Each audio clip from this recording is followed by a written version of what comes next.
Is it because of history? How you into me? When it feels so good, but it's bad for you. Can't say I don't want it 'cause I know I do. Come on over, I need your company. Craving it.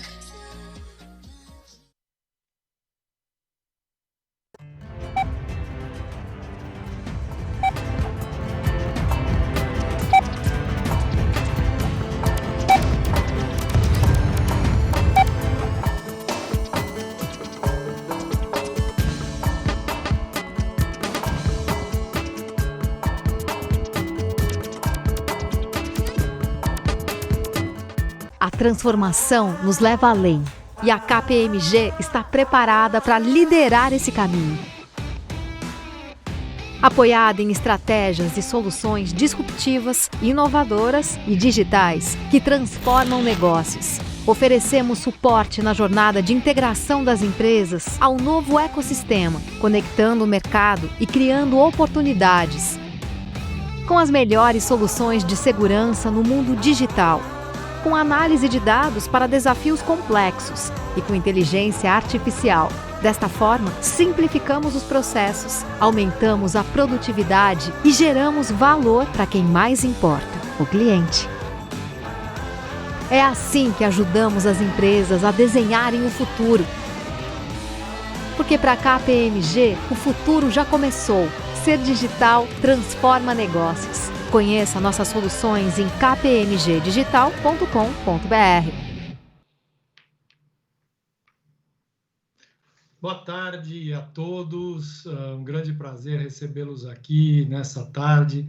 Queria agradecer a presença virtual, claro, infelizmente a gente ainda não está no ponto de se reunir e fazer um evento como esse pessoalmente, mas tem, logicamente, vantagens e desvantagens. A vantagem é que a gente consegue, de uma forma muito mais fácil, juntar as pessoas, colocar na frente da tela. A desvantagem, lógico, é que a gente perde um pouquinho do nosso contato no dia a dia, né? Queria agradecer novamente a presença de todos. Hoje a gente preparou uma tarde bem legal para discutir os resultados da nossa pesquisa do CEO Outlook, depois de tantos anos que a gente tem feito. E essa aqui é talvez uma pesquisa um pouco diferente. Nós normalmente fazemos essa pesquisa entre novembro e janeiro de cada ano, e esse ano a gente resolveu, por conta da pandemia, fazer o que a gente chamou de pulse. É mais uma tomada de perguntas para os CEOs em agosto, mais ou menos. Então, o que a gente vai poder ver aqui, bem interessante, para alguns temas, é lógico que eu não vou conseguir repassar todos. Para alguns temas, a gente vai ver as respostas dos CEOs antes da pandemia, e aí depois a reação depois da pandemia. Para dar um spoiler aqui, tem algumas coisas que mudaram muito, mas eu acho que na essência a gente vai ver, e é o que a gente está vendo na prática também, que na essência as preocupações, os pontos continuam muito parecidos.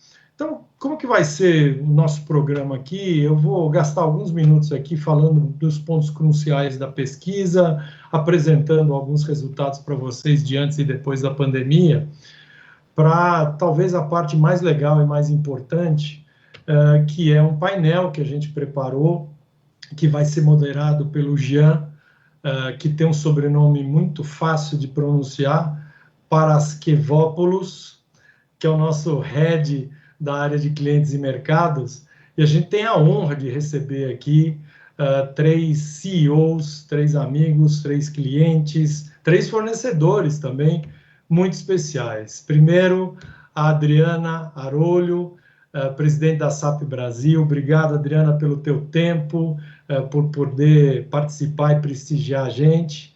O Roberto Furkerberger, CEO da Via Varejo. Obrigado também a você, Roberto, pela presença. E, por último, mas não menos importante, o Stanislau Bassols, CEO da Sky. Obrigado também, Stanislau, por prestigiar aqui o nosso evento. Então, dado isso, vamos talvez direto para a pesquisa. Então, vou passar alguns dados para vocês aqui, e aí a gente vai para o nosso painel de perguntas e respostas. Então, queria que a gente colocasse a apresentação no ar, por favor, obrigado. Então, olha só, como eu falei, nós preparamos aqui a nossa pesquisa, que é o CEO Outlook, e, de novo, a gente está chamando essa aqui edição especial Covid, que, na verdade, é um apanhado da opinião dos CEOs no mundo sobre antes e depois da pandemia. Próximo slide, por favor.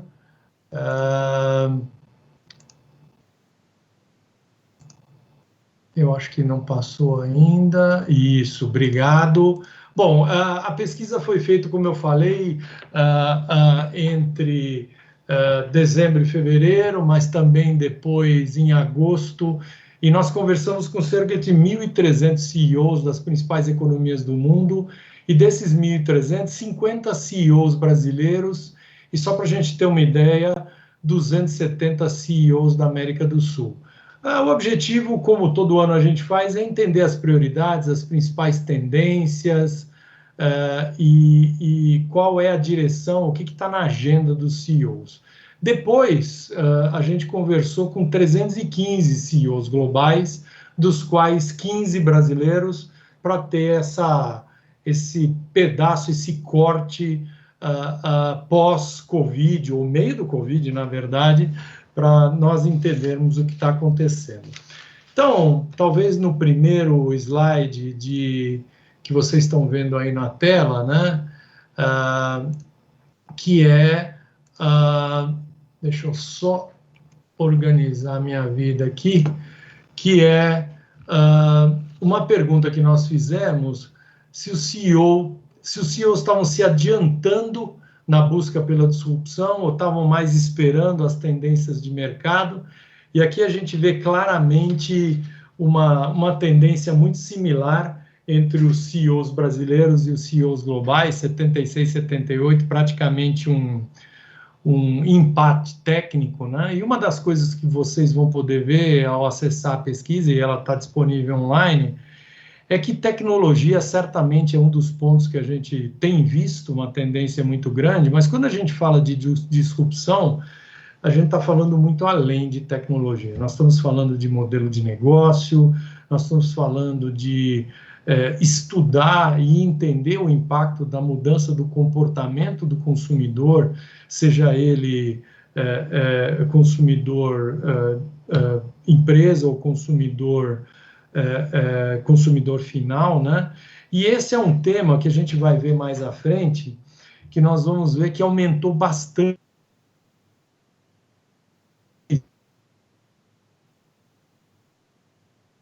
É o que está mais tomando o tempo deles e é o que está mais afetando o dia a dia das empresas, né?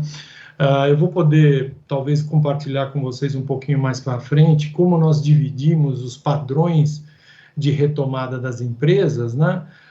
Mas claramente as empresas estão montando os seus planos de disrupção, de adaptação ao novo modelo, de acordo com esses padrões de retomada, né? Então, claramente a gente está vendo alguns setores que sofreram muito pouco, né? E aqui você põe telemedicina, mídia streaming, a gente vê food delivery ou delivery de uma forma geral, ensino à distância, tecnologia. Então, esses, talvez, padrões estão mostrando que com a pandemia praticamente não houve perda ou houve até aumento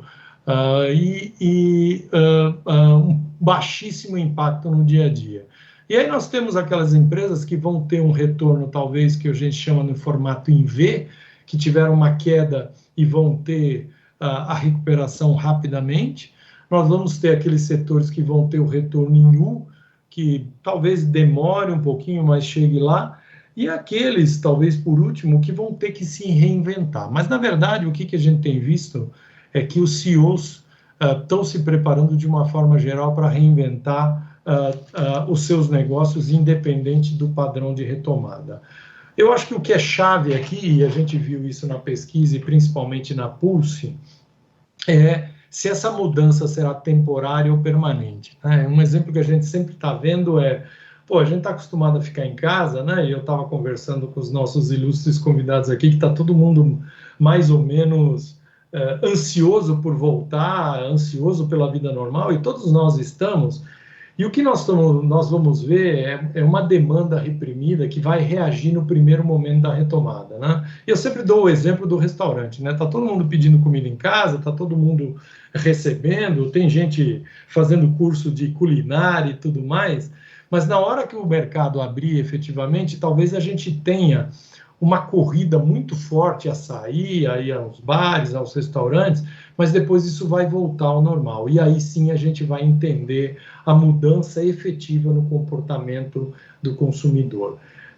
Por que eu estou falando isso? Porque tudo isso impacta a disrupção. E quem antes pensar nisso, e a pesquisa mostra aqui, olha só, 78% e 76% dos CEOs globais estão trabalhando para sair na frente e se adiantar frente aos seus concorrentes para fazer essa disrupção. Próximo slide, por favor. Só esperar voltar aqui, obrigado. Bom, quando a gente fala de mudança de plano, a próxima e isso aqui é antes da Covid, hein? A gente perguntou, você tem uma estratégia agressiva de investimento digital? E aqui nós ficamos um pouco intrigados com a resposta, né? Por quê? 88% dos CEOs brasileiros dizem que sim, nós temos uma estratégia agressiva de investimento digital, ao passo que no mundo inteiro, quase 70% estão dizendo isso. Então, é uma diferença até que grande. E nós fomos olhar um pouquinho por quê. Eu acho que a chave da pergunta aqui é a palavra agressiva, né?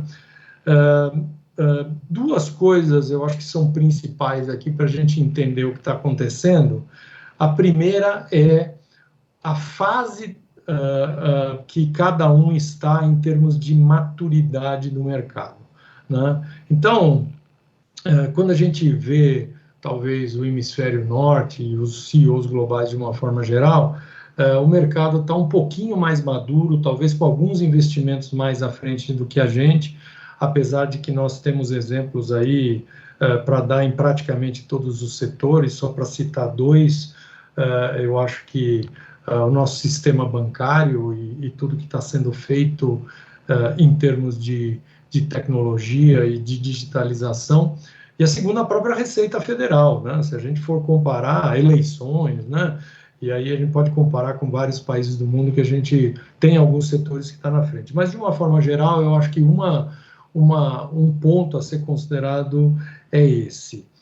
E na prática, nós já estávamos vendo altos investimentos sendo feitos aqui antes da pandemia. A gente vai ver daqui a pouco que está ficando muito claro que não se trata de uma opção, é uma obrigação, e os CEOs brasileiros têm isso como talvez um principal driver, assim como a pergunta anterior, que é de disrupção.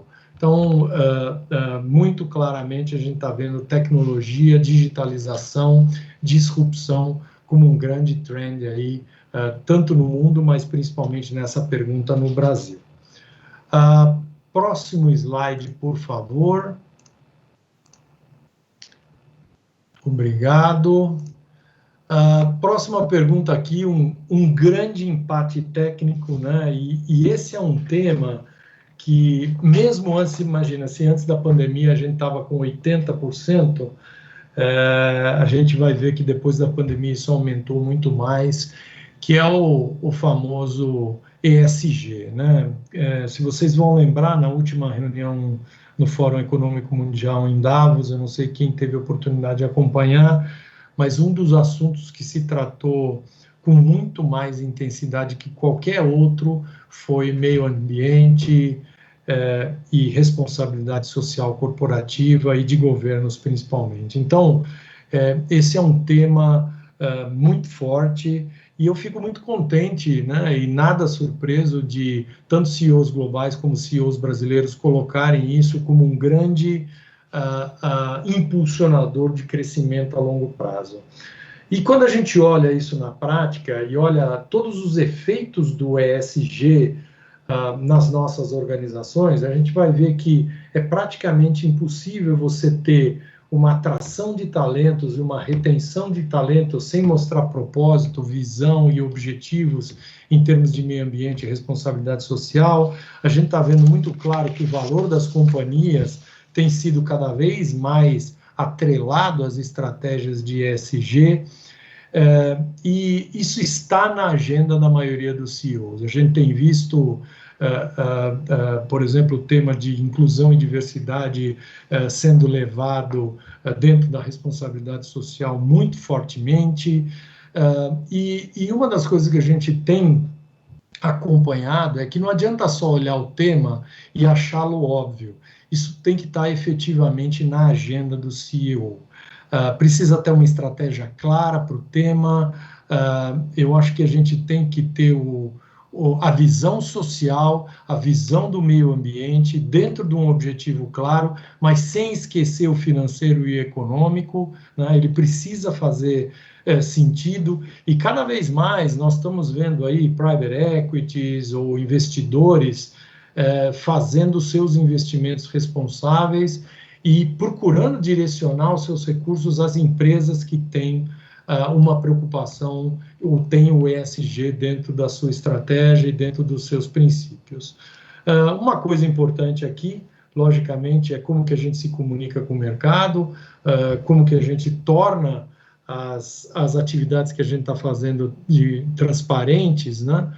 E aqui a gente vai poder ouvir tanto da Adriana, quanto do Roberto, quanto do Stanislau, o quanto a SAP, a Sky e a Via Varejo têm isso dentro dos seus princípios e dentro da sua estratégia, como isso faz com que os negócios, os crescimentos, a retenção e a atração de talento fica melhor com isso. Então, esse tema muito claramente, e quando a gente olha o pós-pandemia, e a gente vai poder ver daqui a pouco, esse olhar ficou muito maior. Eu costumo dizer que a pandemia trouxe para a gente a clara percepção, e eu acho que nós recebemos uma mensagem muito clara, que o ser humano é uma parte de um ecossistema, é uma parte de um meio ambiente, e a gente pode talvez ter um impacto muito maior se a gente não tomar cuidado com uma série de coisas que acontecem. E ninguém praticamente deixou de olhar o lado social, ninguém deixou de olhar o lado de meio ambiente. Acho que muito pelo contrário, a gente acabou vendo que, tendo que lidar com escassez de recursos, a natureza pôde agradecer. A gente viu aí camadas de ozônio sendo recuperadas, níveis de poluição diminuindo, estresse por trabalho diminuindo. É verdade que ele aumentou às vezes por ficar em casa, mas esse é um tema que vai ditar provavelmente num futuro próximo e um futuro de médio e longo prazo a estratégia de todas as companhias, conforme confirmado aí pelos CEOs. Próximo slide, por favor, e é um slide que confirma isso que eu acabei de dizer, que é efetivamente 82% dos CEOs brasileiros acreditarem que as desigualdades sociais, mudanças climáticas são uma ameaça real ao crescimento das suas companhias, e isso pode afetar o valor e a viabilidade das companhias no médio e longo prazo. E olha, eu vou dizer para vocês, uma das coisas que a gente tem visto mais é essa mudança no comportamento do consumidor.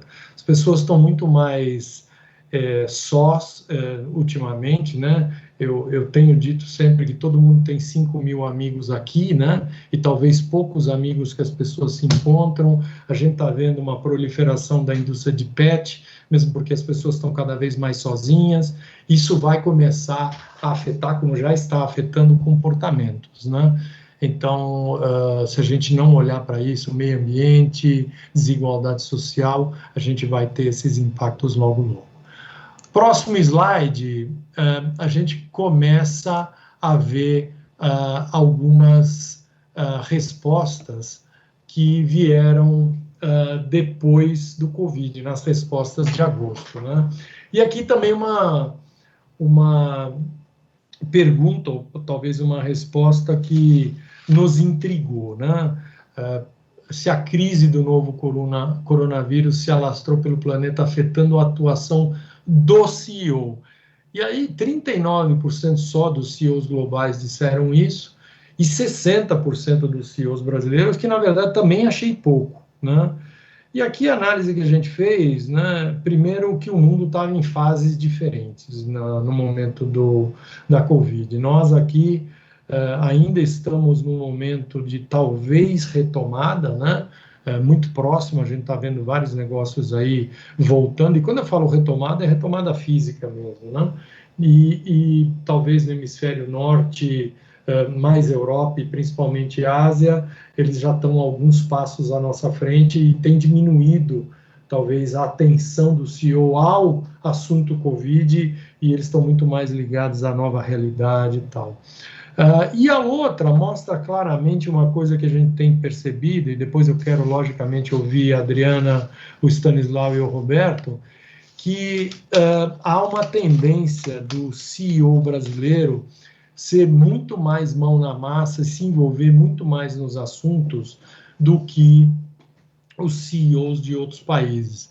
Então, eu acho que esses dois itens afetaram aqui a resposta, mas de qualquer forma, o assunto está tomando e tomou bastante o tema, a agenda, e uma das coisas muito claras que saiu aqui no estudo também, e eu acho que é uma resposta muito boa, é que cuidar de pessoas, cuidar dos profissionais, estava no topo de agenda, cuidar da segurança dos profissionais, estava no topo da agenda da maioria dos nossos CEOs.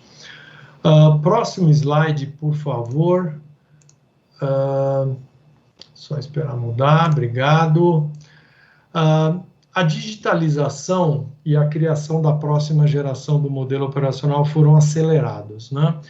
E aqui eu acho que muito claro uma coisa, que 40%, que é quase que metade, assim como metade dos CEOs globais, praticamente responderam que talvez o melhor garoto propaganda que a gente teve para acelerar a digitalização, acelerar os investimentos em tecnologia, foi a Covid, né? Então, o maior garoto propaganda certamente que a gente poderia ter.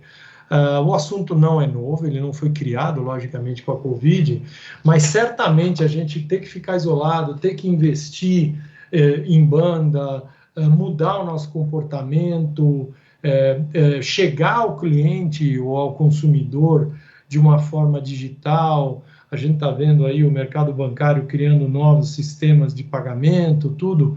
Isso tudo acabou sendo acelerado, e eu vou dizer para vocês, eu vejo na prática, e aí nossa grande parceria com várias empresas, e uma das mais importantes aqui é a SAP com a Adriana, a gente viu que várias empresas aceleraram seus investimentos em implantação de ERPs, em modelos de inteligência artificial, em data analytics, tudo para fazer melhores análises e tocar os seus negócios melhor. Uma outra coisa que a gente viu muito claramente crescendo no meio da pandemia foi o processo de robotização de processos talvez não julgamentais. Isso foi algo que a gente percebeu muito claramente, e logicamente todos os efeitos aqui do trabalho remoto. Então, claramente os CEOs concordaram que a Covid acabou acelerando o processo de digitalização e de tecnologia das empresas. Eu acho que a grande pergunta aqui é como que a gente consegue investir de forma seletiva quando a gente teve um impacto tão grande, logicamente sentido de diversas formas, na nossa receita e na nossa geração de caixa. E sobre isso a gente vai falar daqui a pouco. Próximo slide, por favor, que é exatamente o que eu queria comentar, sobre a otimização dos serviços, né, de modo a oferecer uma experiência ainda mais satisfatória aos consumidores e usuários do serviço. Praticamente um empate aqui, há uma diferença, 75% dos CEOs globais disseram que sim, que otimizaram seus serviços para melhorar o customer experience, quase 70% dos CEOs brasileiros. E eu acho que aqui ficou muito claro a existência do que a gente chama desse modelo ambidestro, né? O físico mais o digital, para você dar opção. A gente não pode esquecer que nós convivemos com diferentes gerações ainda, né? Tem uma geração puramente digital, tem uma geração talvez mais sênior, que já é digital, a gente não pode desconsiderar isso, mas ela tem ainda um lado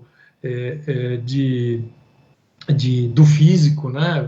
E a gente precisa desse modelo ambidestro, e aí entender a experiência do consumidor, a experiência do cliente, eu acho que é muito importante. E uma das coisas que a gente tem visto, conversando com os CEOs, e isso vai ser algo interessante também de ouvir da Adriana, do Stanislau e do Roberto, é a experiência do consumidor, que ele, na verdade, não teve muita opção de escolher, ele foi forçado a ter, vai ditar provavelmente uma tendência no futuro. E por que eu estou dizendo isso? Porque a boa experiência neste período provavelmente vai criar uma tendência, vai criar um trend, e ele vai dizer, olha, fui muito bem atendido, não senti muita diferença, eu vou continuar nesse modelo. Talvez a má experiência do consumidor vai fazer o contrário, vai fazer com que ou ele mude de provedor, ou ele volte dentro do modelo ambidestro para um ambiente ou para uma oferta talvez mais física, né? E como eu falei, eu acho que a demanda reprimida vai fazer com que a gente tenha uma nuvem de fumaça num primeiro momento, porque as pessoas vão querer voltar ou pelo menos experimentar nessa demanda reprimida a volta do status quo pré-pandemia, mas aí depois vai ter uma regularização e a gente vai ver efetivamente o que vai acontecer no futuro. Nós vamos falar daqui a pouco sobre espaço remoto, espaço físico ou não, mas claramente a gente está vendo aí que telemedicina, mídia streaming, a gente tem um especialista aqui, que é o Stanislau, delivery, que a gente tem via varejo aqui, a gente vai ver o quanto isso vai continuar um trend ou não, mas de qualquer forma os investimentos em otimizar esses serviços, claramente aqui estavam na agenda muito forte, estão na agenda do CEO. Próximo slide, por favor.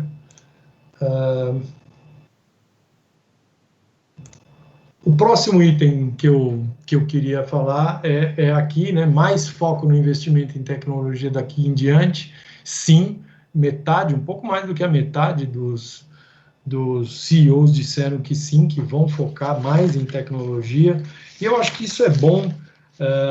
A pergunta aqui, como eu falei, é efetivamente o quanto a gente está preparado para fazer o investimento, tanto em termos de caixa, quanto em termos de escolher muito bem feito, racional para a tecnologia que vai ser escolhida.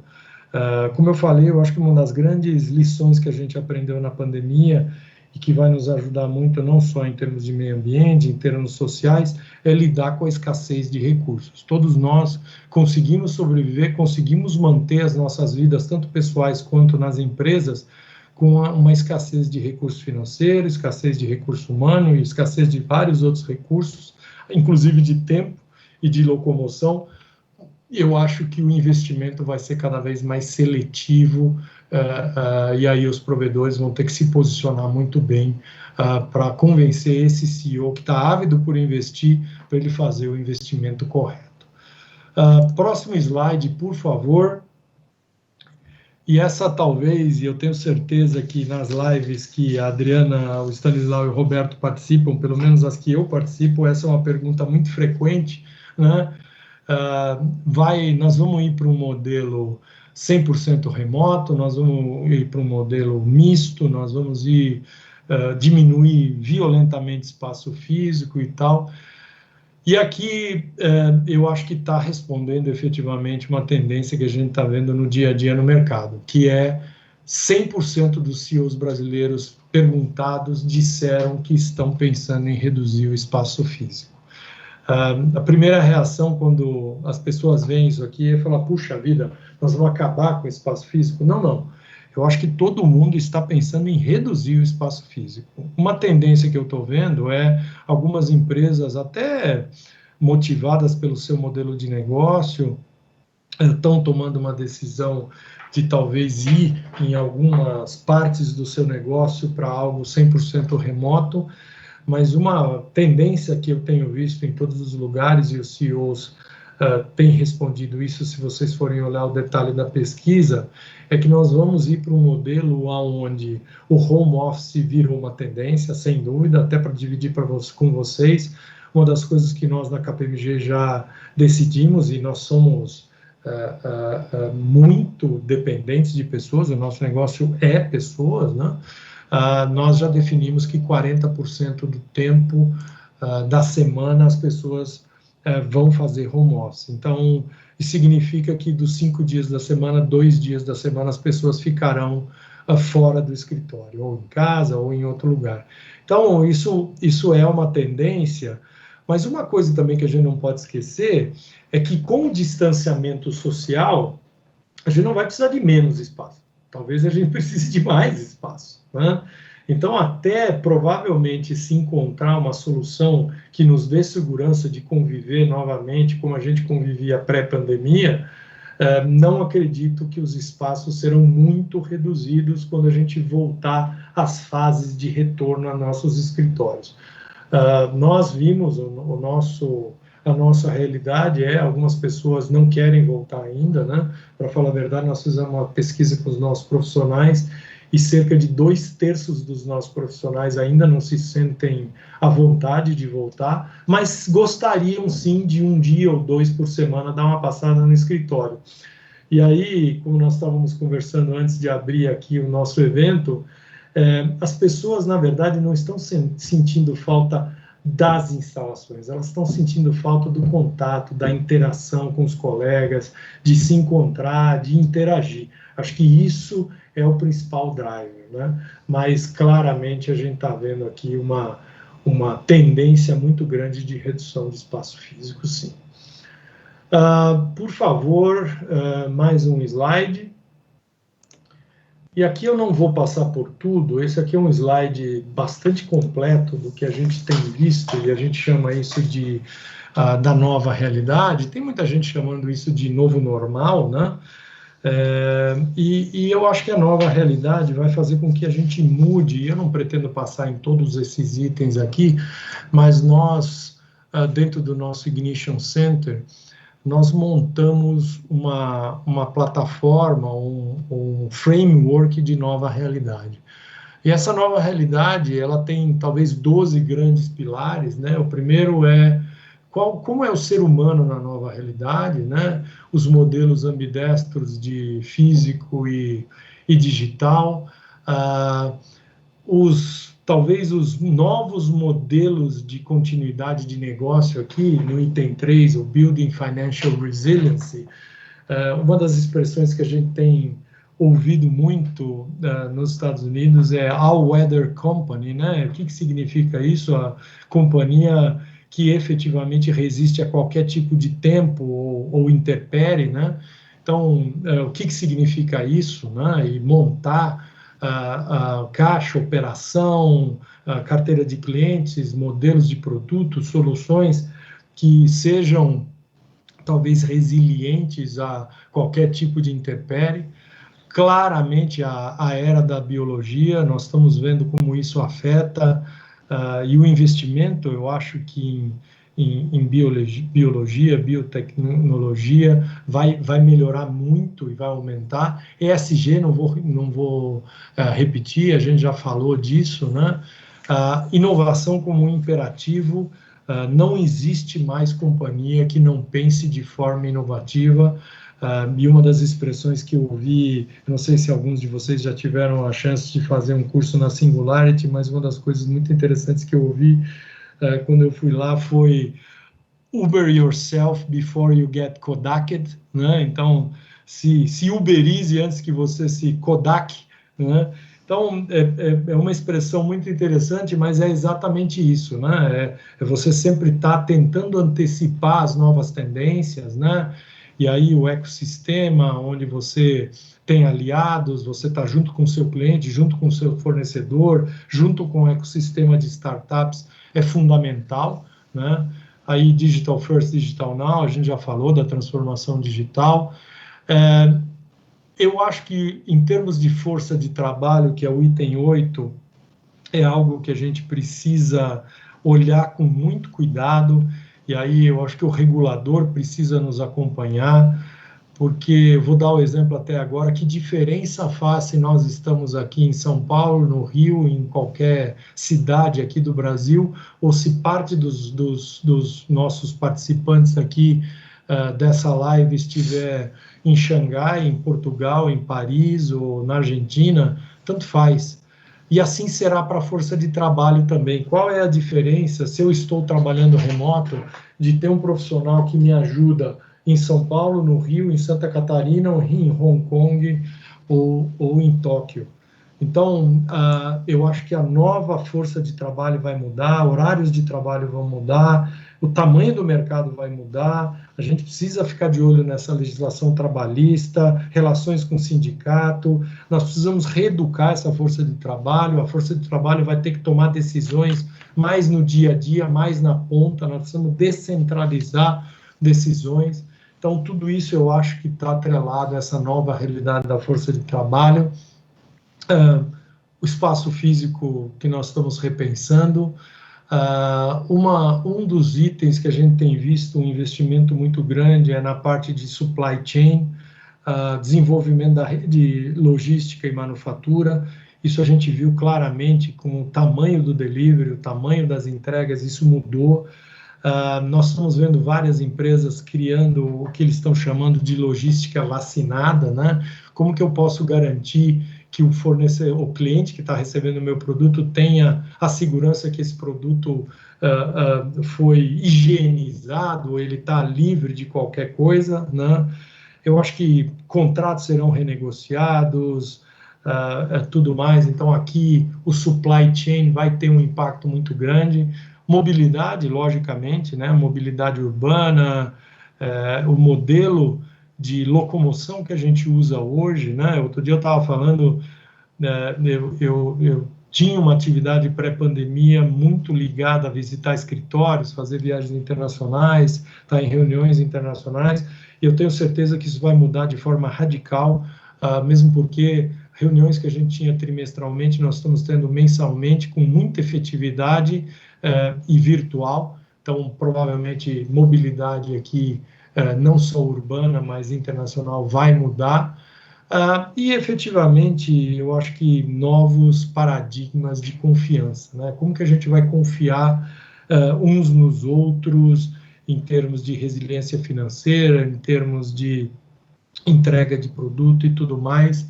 E tem um último item que não está aqui, que eu gosto muito de comentar, e ele particularmente afeta todos os países, mas particularmente afeta a nós, que é vários governos, e o nosso fez isso, e aqui eu não estou questionando se isso está certo ou se está errado, mesmo porque a gente viu vários aspectos positivos, mas vários governos injetaram muito recurso, muito dinheiro na economia, e essa conta ela precisa ser paga de alguma forma. Então, como que os nossos governos, como organismos bilaterais, podem ajudar e precisam ser ajudados para sair da situação e fazer a reestruturação de balanço, consolidação de negócio e tudo mais dentro de uma economia como essa. Então, isso, eu acho que muito rápido, a pesquisa é muito grande, mas eu queria realmente que a gente tivesse um bom espaço para falar com os nossos debatedores e com o Jean. Talvez passando aqui o último slide, só, por favor, queria deixar depois os meus contatos aí, aqui tem um QR Code, eu não sei nem se ele está claro o suficiente para as pessoas pegarem, mas eu me coloco à disposição para debater esse tema e principalmente para, ao debater esse tema, aprender com os nossos colegas, nossos CEOs e todas as pessoas que tiraram tempo para assistir aqui a nossa apresentação. Então, muito obrigado. Jean, eu passo para você a palavra. Eu acho que tem bastante assunto aqui para a gente debater com os nossos queridos convidados aqui, Adriana, Roberto e o Stanislau. Obrigado, gente. Creio que tem sim. Agradecer a tua apresentação, queria agradecer também a todos os participantes que estão conosco hoje à noite, e um agradecimento muito especial a Adriana Arolho, CEO da SAP, a Roberto Fulkerberger, CEO da Via Varejo, e o Stanislau Bassou, CEO da Sky. Prazer ter vocês aqui hoje com a gente para esse painel de debates. Para a gente esquentar um pouco aqui, né? Gostaria muito que vocês pudessem compartilhar um pouco conosco como foi, né? Acho que quais foram os principais desafios das empresas que vocês dirigem e talvez o momento atual e já olhando para o futuro, quais são os cenários que vocês imaginam nesse pós-pandemia, né? Então, gostaria de convidar, Adriana, por favor, se você pudesse contar um pouquinho para a gente o que foi esse momento de pandemia, né? Até agora, por favor. Claro que sim. Boa tarde, Jean. Vocês me veem bem? Sim. Ótimo. Muito obrigada pelo convite. Um prazer ter participado da pesquisa, estar aqui com vocês hoje. Eu tenho 2 meses à frente da SAP como presidente, então eu cheguei já respondendo a pesquisa, mas eu vinha... eu tenho vários anos de empresa, eu estava como COO e eu vinha participando do comitê de crise desde o começo de fevereiro, então acompanhando muito de perto a forma como a SAP vem enfrentando, né, a pandemia desde o começo, e nós somos uma empresa global, acredito que todos saibam, né, somos líderes mundiais de softwares de gestão, nossa sede fica na Alemanha, então na Europa eles já tinham experimentado um pouco da situação, e a gente recebeu uma série de guidances e orientações, mas no final de fevereiro a gente colocou o nosso comitê de crise para funcionar, um comitê multidisciplinar, com representantes de todas as áreas, para a gente dar conta de 3 grandes frentes de trabalho, né?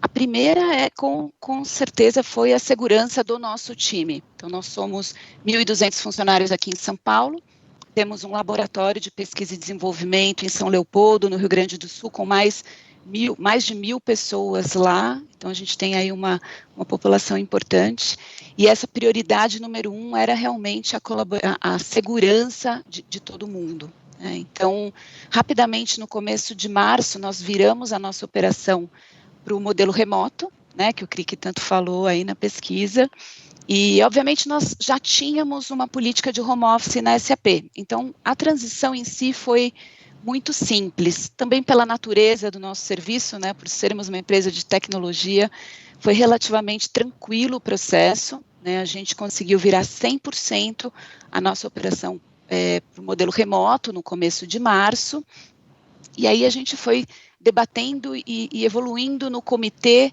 ações para manter todo mundo super engajado, protegidos, e aí foram uma infinidade de ações, né? Eu acho que uma das grandes lições aí dessa pandemia é que a gente não tinha as respostas, estava todo mundo vivendo aquilo pela primeira vez. Então, a questão da colaboração foi super importante, né? Porque o modelo remoto, se por um lado a gente perde o convívio, que é algo da natureza humana e que a gente, sem dúvida, sente muita falta, ele também possibilita muito mais, né, as agendas, a comunicação. Então, a gente viu muita colaboração da empresa e estabelecemos uma série de iniciativas, desde fazer um drive-in para a vacina da gripe para os funcionários que quisessem, emprestamos cadeiras, a gente já tinha um programa de saúde mental, a gente reforçou algumas práticas, cuidamos também da saúde física com aulas de yoga, aulas de ginástica, e aí foi realmente uma série de atividades e sempre fazendo esses pulses com o time para entender se a gente estava no no caminho certo e ajustando a rota, e sempre muito alinhados com os guidances que a gente recebia da nossa matriz na Alemanha e também com as autoridades locais. Então,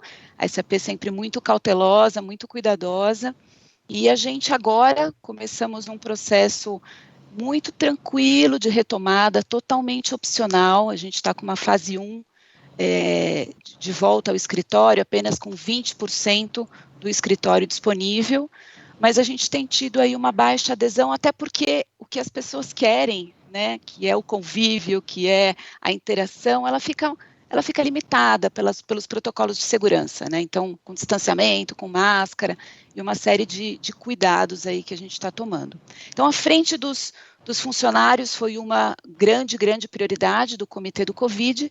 A outra foi o que nós, SAP, fizemos pelos nossos clientes, né? Então, nós disponibilizamos várias das nossas tecnologias para ajudar muitos dos nossos clientes a enfrentar esse momento.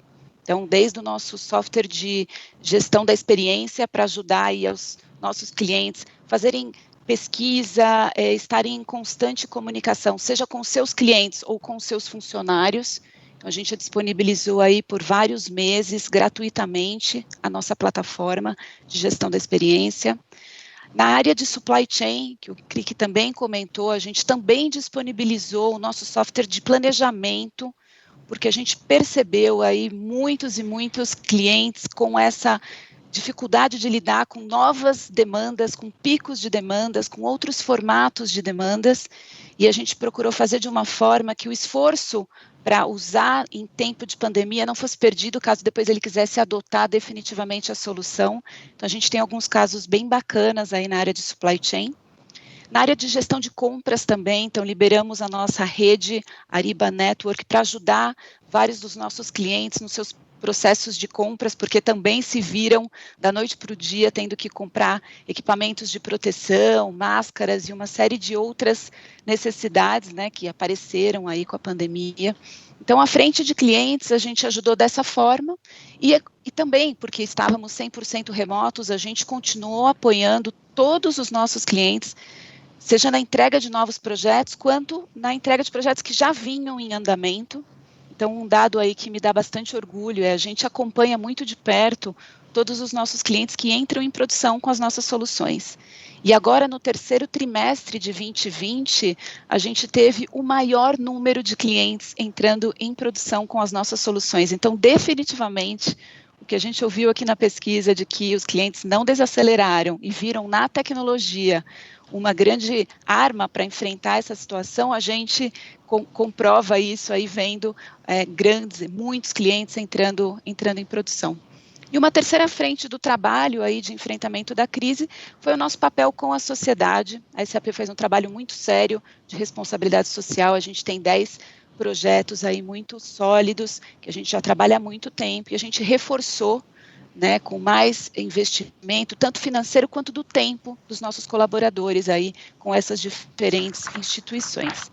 Então, acho que um pouco do que a gente fez aí no comitê de crise, eu já participava do comitê como COO, há 2 meses encabeço o comitê como presidente, nós nos reunimos frequentemente, acho que podemos dizer que fomos muito felizados, porque não tivemos nenhum caso sério, tivemos pouquíssimos casos que a gente também acompanha muito de perto, a gente procura dar muito apoio aí ao time da SAP, e tem sido um aprendizado, um dia depois do outro. Acho que a natureza da nossa empresa, né, como tecnologia, permite que a gente acompanhe muitos desses processos com os nossos clientes, e tem sido realmente muito aprendizado e muita transformação. Excelente, Adriana. Muito obrigado e agradeço também por ter sido participante da nossa pesquisa, isso é muito importante para a gente.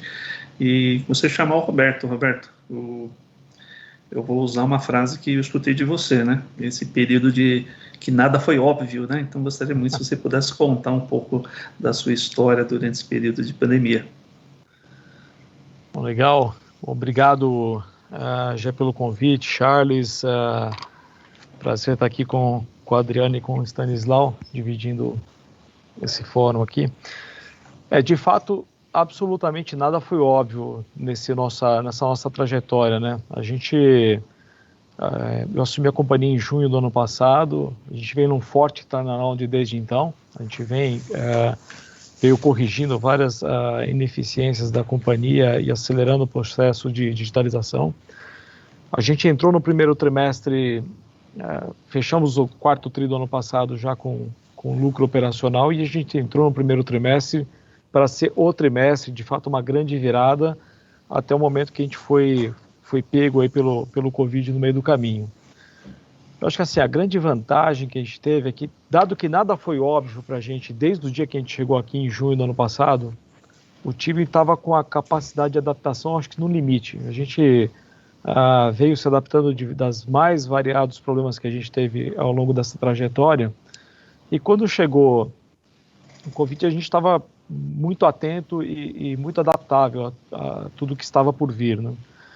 Nós tomamos a decisão de colocar o home office, não era algo tangível para nós naquele momento, dado que a gente estava muito acelerado na transformação, o time tinha o hábito de ficar inteiro no escritório. A gente tomou a decisão de colocar 30% do time home office para testar, e nesse dia que a gente tomou essa decisão, no dia seguinte a gente ficou sabendo que nós não poderíamos ter ninguém do time aqui na sede, porque a autoridade pública estava bloqueando a nossa sede. Então, foi uma jornada forçada de home office, que foi ok para o time da Matriz. Rapidamente, o time reagiu e se engajou.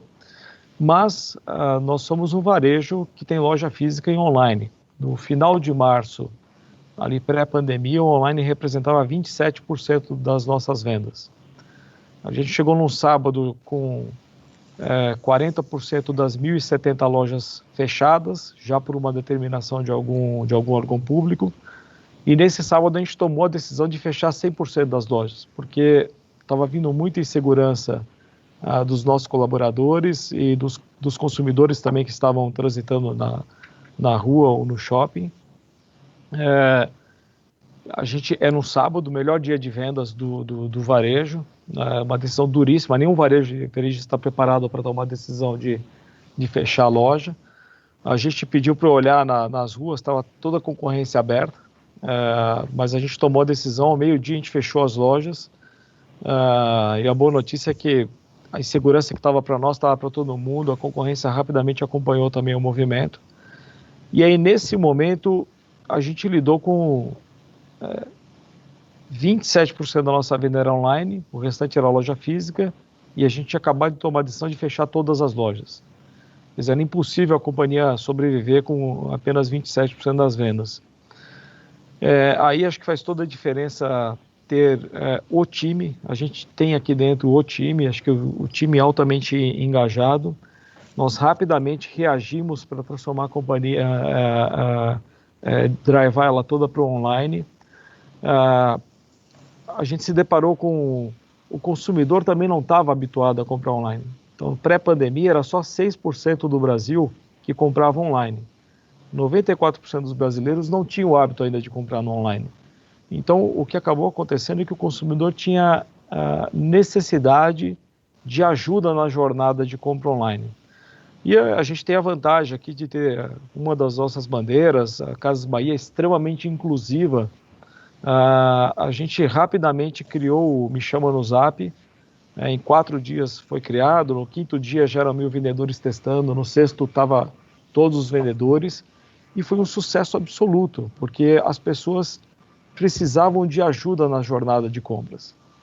Então, a gente passou a atuar tanto de maneira reativa, com os consumidores clicando no Me Chama no Zap nas nossas plataformas, quanto de maneira ativa no nosso CRM, com mais de 85 milhões de consumidores, alimentando os vendedores, e acabou que isso virou um grande sucesso, representou mais de 20% da venda, e acho que a gente fez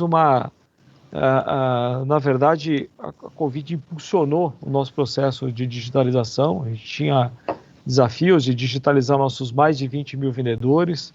Posso dizer que hoje eles já passaram pela jornada de digitalização. A gente está hoje com 100% das nossas lojas já reabertas, com todos os protocolos de segurança, e mesmo depois de as lojas estarem reabertas, o nosso online continua extremamente forte, as lojas também estão muito fortes. Então, de fato, o Brasil tem muita diversidade no Brasil. A gente não tem aqui só o consumidor do online e nem só o consumidor do mundo físico. O consumidor, ele é híbrido e ele já provou que ele quer esse modelo. Então, o que a gente está buscando aqui é estar preparado para atender o consumidor, seja em qual jornada que ele tiver. Então, é como, onde e quando ele quiser. Então, se ele quiser comprar hoje no online, eu estou pronto. Se ele quiser comprar na loja, quer comprar no online e retirar na loja. Enfim, cabe ao varejo estar preparado para isso. E a Via Varejo, a gente acabou que acelerou essa preparação. E hoje a gente também é muito ok com toda essa situação. Como eu disse, com as lojas já reabertas, vendendo extremamente bem, e o online também vendendo bem. A gente incluiu muito o consumidor nessa jornada. A gente começou essa jornada com 2 milhões de usuários ativos nos nossos apps. A gente bateu 15 milhões no meio da pandemia. Então foi bastante acelerado o processo. E acho que assim como a Adriana disse, isso é algo que nenhum CEO nunca viu aqui nessa jornada, né? Algo totalmente novo, era um aprendizado a cada dia. Então, acho que teve adaptação de todos os lados, né? A gente precisou adaptar a companhia. Nós fizemos um follow-on no meio do caminho, no meio da crise, a gente fez um follow-on com a ação quase no seu preço máximo. E também a gente adaptou, falando um pouco aqui da sociedade, né? A gente tem a Fundação Casas Bahia, que é super presente nas comunidades do Brasil. É um trabalho que a companhia faz de longa data já. Está muito relacionado aos nossos consumidores. E a gente faz vários trabalhos em várias comunidades, mas naquele momento a gente teve que adaptar também o que a Fundação fazia, porque mudou a necessidade, né? Então, a necessidade que a gente sempre se preocupou com educação nas comunidades, a necessidade passou a ser básica, passou a ser alimentação. Então, a gente rapidamente reagiu e transformou a Fundação também. Foram mais de 700 toneladas doadas diretamente nas comunidades. A gente também se deparou com a necessidade de entretenimento. A gente foi lá e convidou Sandy Júnior voltar com a dupla.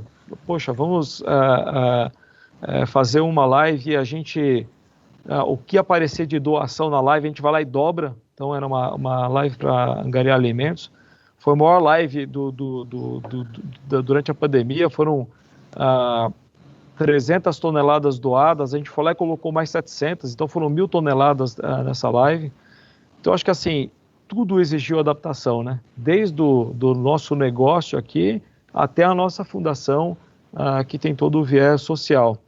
Então, acho que o nome dessa crise aqui foi adaptação. Quem teve a melhor condição de adaptação e quem estava mais atento aos movimentos da sociedade e das necessidades, acho que acabou conseguindo ter mais êxito. E acho que a gente carrega vários legados, né? Esses legados das adaptações que a gente teve. No caso da Via Varejo, a gente entrou 27% digital e saiu uma companhia 100% digital dessa pandemia. E acho que no caso da sociedade também tem várias transformações, né? A gente viu toda essa interação que a gente tinha nas comunidades com a Fundação Casas Bahia. A gente viu várias empresas se engajar em vários projetos. Acho que tem a responsabilidade das autoridades públicas, mas a iniciativa privada também tem a sua responsabilidade. A gente tem que ajudar a incluir as pessoas, e acho que o bacana é que várias empresas se engajaram, e isso é algo que não volta mais, né? Acho que é algo que a gente leva de legado desse momento da pandemia. Então, acho que esse é um rápido resumo aí do que foram os nossos desafios e de onde nós estamos nesse momento. Excelente, Alberto. Muito obrigado por compartilhar conosco. Stanislau, fiquei sabendo que você ficou no escuro aí na sua casa, mas percebemos que você já voltou. Então, por favor. Eu, na verdade, estou no escuro ainda, com várias luzes de celular e utilizando o bom 4G. Eu tinha plano A, plano B e plano C. Eu estou no plano D, mas é interessante. Bom, já. Primeiro, não, excepcional. Por favor, continue. Primeiro, agradecer a KPMG pela oportunidade, para parabenizar o Roberto e a Adriana pela apresentação. A Sky, ela vivia um momento já interessante, porque eu estou na Sky há 2 anos e acho que há quase 2 anos, e a proposta que me fizeram foi a seguinte: ou você uberiza a companhia ou você vai ser Kodaket, como vocês disseram agora há pouco. Era essa a proposição. E o que a gente começou a trabalhar foi em criar um propósito e criar uma cultura que permitisse uma transformação extremamente ágil e rápida do negócio. O propósito da Sky passou a ser levar diversão e comodidade, sendo a melhor para o Brasil, a melhor diversão e comodidade para o Brasil. E a partir desse propósito a gente começou a trabalhar muito a cultura da empresa. Então, primeiro, se centrar no cliente; segundo, ter um nível muito importante de colaboração, sentido de urgência, accountability, inclusão e diversidade, e finalmente, o que a gente chama de candura radical, radical candor, que é se importar de verdade com as pessoas, mas desafiar diretamente. Quando a gente entrou na pandemia, a gente viu todos esses comportamentos de alguma forma florescerem. Em janeiro e fevereiro, várias áreas começaram a discutir, propor que nós começássemos a adiantar os nossos estoques, porque, de novo, a gente tem quase todo o set-top box, tem partes que são importadas. Em fevereiro, nós encomendamos material de proteção individual, equipamento de proteção individual para cerca de 35 mil pessoas, então isso já em fevereiro. E em março, a gente já entrou o mês de março com as pessoas trabalhando remotamente, algumas semanas antes de São Paulo, e terminamos março com cerca de 4.500 colaboradores que trabalhavam em call centers também trabalhando remotamente, com toda a nossa rede de vendas e de instalação trabalhando já com EPIs, uma vez que elas estavam se colocando em risco, podendo levar risco para a casa dos clientes se não estivessem funcionando perfeitamente. E os resultados, acho que começaram a surgir em diversas partes. A comunicação com clientes melhorou muito, tanto que nós aprendemos que muitos clientes pediram, a gente liberou mais de 100 canais de forma gratuita, começamos a trabalhar de forma intensa para levar a nossa solução para hospitais de campanha, e junto com tudo isso, também trabalhar a questão de segurança alimentar, atuando de forma conjunta a AT&T, nossa empresa matriz. Logo no meio do ano, a gente teve a medição do Great Place to Work, que a gente vem trabalhando há bastante tempo, e a gente até se surpreendeu. A gente estava na casa dos 70 e algo há 2 anos, o ano passado a gente foi para a casa dos 80 e algo, e esse ano a gente teve no GPTW uma nota superior a 92%, então foi impressionante. Quase todos os grupos identitários com delta muito pequeno, então que é algo bacana, porque mostra que a gente está conseguindo fazer o tema de inclusão. E a gente teve um baque no tema do ticket médio, o ARPU do cliente, mas em todas as outras variáveis a gente escolheu o resultado dessa antecipação. Então, acho que o primeiro resultado relevante foi que o nosso market share vem crescendo, cresceu 1%. Imagina que nós temos quase 5 milhões de clientes, são business de receita sequentes. Se você crescer 1% de market share em poucos meses, é algo que é difícil. O consumo dos clientes também mudou. Então, os clientes pré-pagos que degustaram do produto gratuito começaram a utilizar novas formas de consumo. Então, isso foi algo extremamente bacana. A digitalização, eu acho que a gente fez aquela máxima, nunca perca uma boa crise, a gente não perdeu essa crise. Então, a digitalização da empresa acelerou de uma forma extremamente relevante, acho que a exemplo do que o Roberto contou. Então, 65% das nossas interações com clientes passaram a ser por vias digitais. A gente tem mais de 2 milhões de apps baixados. As pessoas passaram a utilizar a Sky não só através do set-top box, mas através do TV Everywhere, através de qualquer outra plataforma, utilizando o nosso app mais que 2 vezes do que no início da pandemia. Então, mais que 2 vezes no início da pandemia. 95% das contas passaram a ser contas recebidas por meios digitais. Mais de 2/3 dos pagamentos por meios digitais, muitos deles utilizando o app. Então, a jornada de digitalização da empresa foi uma jornada que se acelerou de forma extremamente relevante durante esse período. E junto com isso, muitas outras ações. Vocês comentaram sobre ESG. Foi durante o período da pandemia que a Sky assumiu o compromisso de ser neutra em carbono até 2035. Quase todos os nossos indicadores de diversidade melhoraram de forma importante, e muito mais com o fruto daquilo que, de fato, a gente acredita. E com todos os desafios que todo mundo colocou aqui há pouco, mas a gente passou a atuar, por exemplo, temas que são muito próximos de nós. A gente passou a utilizar nosso meio, que é o satélite, para levar o Escola Plus, que é uma plataforma de ensino para alguns municípios, também através do nosso app. Trabalhamos com temas de segurança alimentar.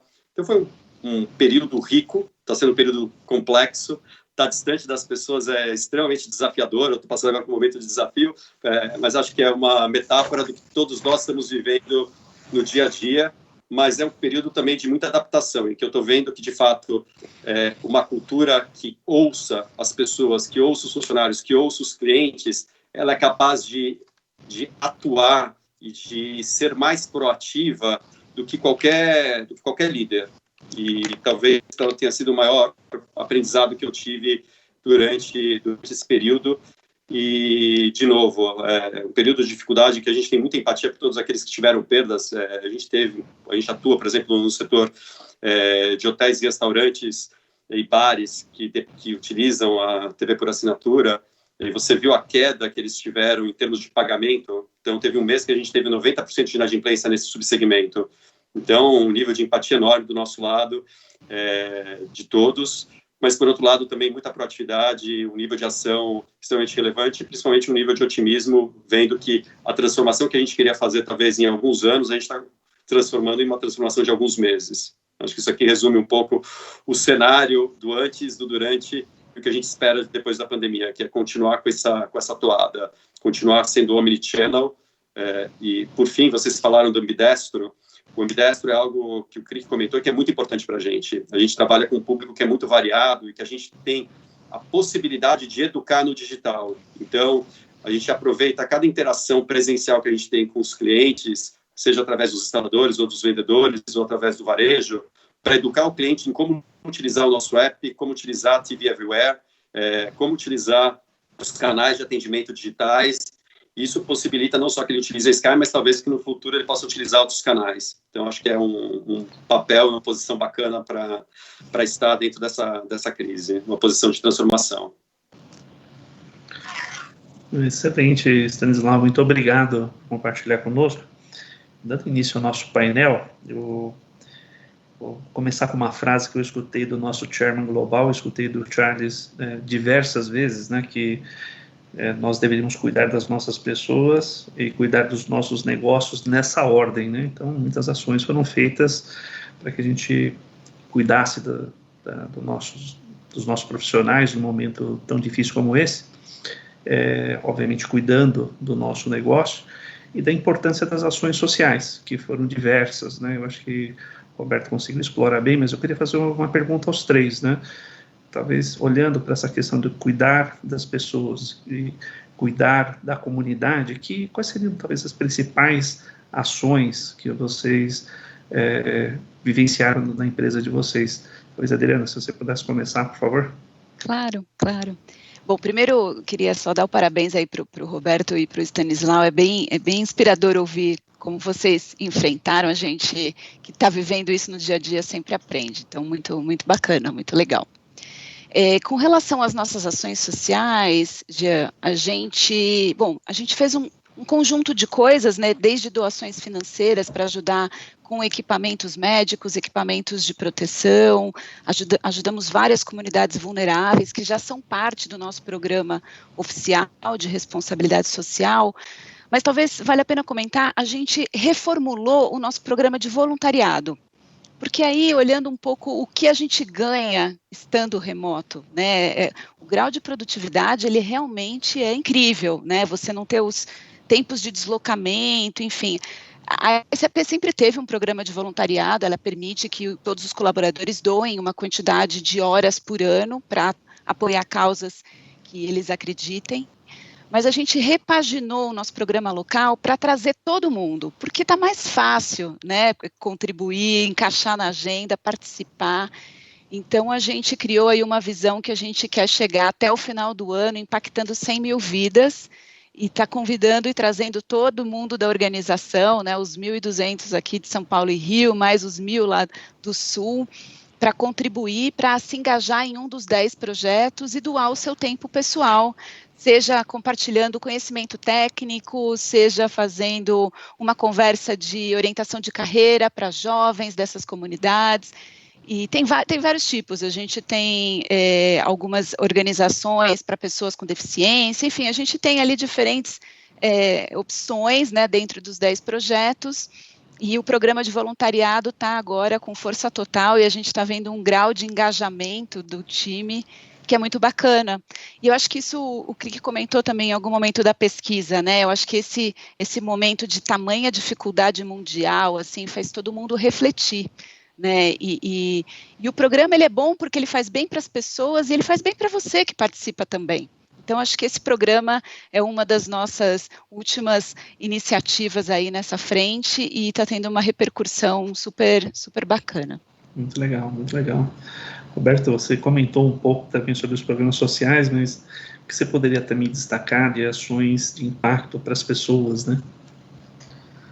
Eu acho que a gente fez muito essa adaptação na fundação, né, levando as necessidades básicas, foram mais de 1.500 toneladas de alimentos que a gente doou diretamente ou através desses programas.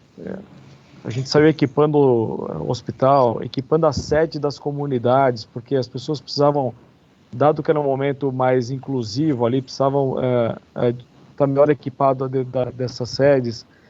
Enfim, são diversos trabalhos que a gente foi fazendo ao longo do início da pandemia, e agora a gente já está retomando as atividades da nossa vocação, que é ajudar o jovem nas comunidades. Então, a gente tem algo muito parecido, Adriana, aqui também de formação de jovens. Então, é comum ter os executivos aqui da Via Varejo fazendo aulas e falando um pouco do como é a jornada, como é a carreira, dando aconselhamento de caminho para esses jovens. Então, acho que assim, é algo bastante presente aqui no nosso dia a dia, muito focado em jovens nas comunidades. Então, agora a gente está retomando, vamos dizer assim, não dá para dizer normalidade, é uma palavra que não cai bem ainda hoje, mas a gente está retornando um pouco mais aquilo que a gente fazia como core e saindo um pouco da necessidade básica, porque essa já está bem atendida. Legal, obrigado, Roberto. Stanislau, com toda a sua capacidade de improvisar. Tranquilo. Já a jornada, como eu disse, começou com os funcionários, foi uma operação de guerra, com poder levar segurança para esse grupo enorme que trabalha junto e com a Sky. Em segundo lugar, como eu comentei com os clientes, a gente abriu 100 canais, em especial os canais de infantis e jornalísticos, que a gente manteve até aberto durante um bom tempo, para que todos os clientes pudessem usufruir, em especial aqueles que estavam passando por algum tipo de privação ou necessidade. Os nossos clientes de pré-pago, eles contam uma realidade que é muito adversa. O entretenimento para eles via vídeo é uma fonte de segurança, porque você deixa as crianças em casa e muitas vezes deixa, sendo absolutamente transparente com o que eu ouço, deixa o marido em casa sem estar indo para o bar, o que é bastante relevante. E aí depois a gente fez algumas ações emergenciais, como o Roberto comentou, voltadas para a segurança alimentar, contribuindo com a ONG Gerando Falcões, e utilizamos bastante do nosso core, que foi a instalação da Sky em hospitais, abrigos, residências para idosos e vários outros lugares, hospitais de campanha. E, por fim, a gente sempre teve ações cuja essência era educação. A gente ficou quebrando a cabeça como poder seguir com essas ações, a gente levou a Escola Plus para o nosso app, que foi a saída que a gente encontrou para poder oferecer algo diferenciado para aqueles que não estavam tendo acesso à continuidade na educação. Então, foi um pouco a jornada que a gente teve como um todo. Excelente. Muito obrigado, Stanislau. Vou fazer a pergunta à Adriana agora. Adriana, você disse numa publicação recente que a diversidade nos negócios e na vida é fundamental, né? E que esse tema é recorrente no seu dia a dia, seja dentro ou fora da SAP. Queria que você comentasse um pouco conosco, né? Como você entende da importância estratégica desse tema na pauta do CEO, por favor. Eu acho fundamental. Eu acredito que a cultura da inovação está diretamente relacionada à diversidade, porque pessoas diferentes pensam diferente, né? Então, isso é fundamental para que a empresa continue se inovando, se reinventando. Isso vai totalmente alinhado também com as questões de ESG. Eu acho que isso faz parte da sustentabilidade aí de longo prazo das organizações. E quando eu falo de diversidade, Jean, eu estou falando num conceito bem amplo, tá? Não só diversidade de gênero, mas também, né? Mas diversidade de raça, diversidade geracional, diversidade de pessoas com diferentes capacidades, diferentes orientações sexuais. Então, aqui dentro da SAP, a gente trata esse tema de uma forma muito séria, né? Isso é algo que a gente já vinha fazendo há muito tempo. Acho que a liderança tem um papel fundamental aqui. E nós temos as redes dos funcionários, né, redes que são voluntárias, e são basicamente 5 frentes, né, acho que eu já citei todas aqui. Então, liderança feminina, equidade de gênero, a gente tem uma rede para tratar o tema das gerações, nós temos 5 diferentes gerações dentro da SAP, o tema da questão racial, então, inclusão de mais pessoas negras na organização, o tema de pessoas com deficiência, e aí a gente tem dentro dessa uma sub-rede olhando só para a questão de autismo. A SAP tem um trabalho bem bacana de inclusão de pessoas com espectro de autismo, e o tema do LGBT, que é a rede, acho que mais antiga e talvez mais madura, para tratar o tema aí de orientação sexual. Então, acho que é essa pluralidade, né, de pessoas que trazem histórias diferentes, dificuldades diferentes, que vão nos ajudar a olhar para um problema e achar uma saída diferente. Então, esse é um tema super prioritário para a SAP, e eu acredito muito nisso. Eu sou a madrinha, né, a sponsor da rede de pessoas com deficiência, e eu tenho, no meu time de liderança, cada um dos vice-presidentes é responsável por uma dessas iniciativas. Então, a gente tem feito muitas provocações para trazer a liderança, e uma delas, por exemplo, é que na rede de diversidade, de equidade de gênero, né, de liderança feminina, é um dos vice-presidentes homens que está liderando, porque só vai funcionar para valer quando homens e mulheres, né, atuarem. A SAP, de verdade, acho que me sinto super privilegiada, né? Eu comentei com vocês que estou há 2 meses na posição, assumi no lugar da Cris Palmaca, que foi promovida para a América Latina. A Cris se reporta a uma board member da SAP Mundial, que também é uma mulher. Então, acho que a SAP aí é quase uma bolha, né? Mas na indústria de tecnologia aí a gente tem bastante coisa para fazer. E mesmo dentro da SAP, a gente tem metas de melhorar isso, né? De ter mais mulheres na organização em posições de liderança. Então, o que eu falei, eu realmente acredito, Jean. Eu acho que diversidade é fundamental. Não, excelente, nós concordamos em todos os aspectos. E, Adriana, a pesquisa ficou muito clara, o papel da tecnologia na adaptação e transformação dos negócios, né? E aqui nós estamos falando de SAP. Então, talvez você pudesse comentar conosco, né, de como que a tecnologia, ou como que vocês têm ajudado as empresas nesse processo de transformação digital? Perfeito, Jean. A gente entende, acho que o Krik passou por isso também, né? Que a tecnologia é uma habilitadora da transformação. Então, quando a gente fala de transformação digital, não é a tecnologia pela tecnologia, né? É ela habilitando novos modelos de negócio, operações otimizadas, cadeias de valor integradas para uma melhor experiência do cliente, para uma melhor experiência dos funcionários, para melhor tomada de decisão Então, o tema dos dados, que também saiu na pesquisa, né, de você ter aí tecnologia que apoie na tomada de decisão em tempo real, trazendo transparência, governança. Então, a tecnologia como um grande habilitador dessa transformação. E é dessa forma que a SAP tem ajudado os seus clientes, né? A gente, aí há 50 anos no mundo, há 25 aqui no Brasil, atua em todos os segmentos. Então, a gente tem clientes de todos os tamanhos, dos pequenos aos gigantes. Então, com muito orgulho de dizer que Roberto e Stanislau são clientes nossos também, assim como a KPMG, eu creio que já tinha falado. E a gente atua em diferentes indústrias também, né? Então, naturalmente que em tempos de pandemia, alguns segmentos foram mais impactados que outros, até pela natureza, mas a gente definitivamente não percebeu uma desaceleração. Os clientes continuaram investindo em tecnologia para habilitar essa grande transformação. E a SAP também vem se transformando, né? Se você olhar aí de 10 anos para cá, a gente começou uma sequência de aquisições de soluções em nuvem que complementam o nosso portfólio, que circundam o ERP digital, que também se transformou, que também já traz todas essas tecnologias inteligentes embarcadas, melhores práticas de mercado e todo o nosso expertise de indústria, mas a gente tem soluções em nuvens advindas dessas aquisições que nos permitem apoiar os nossos clientes em diferentes projetos, né? Então, não existe um único caminho, cada empresa tem a sua jornada e começa por um determinado ponto, porque também depende muito da maturidade, né, do nível de investimento já feito em tecnologia.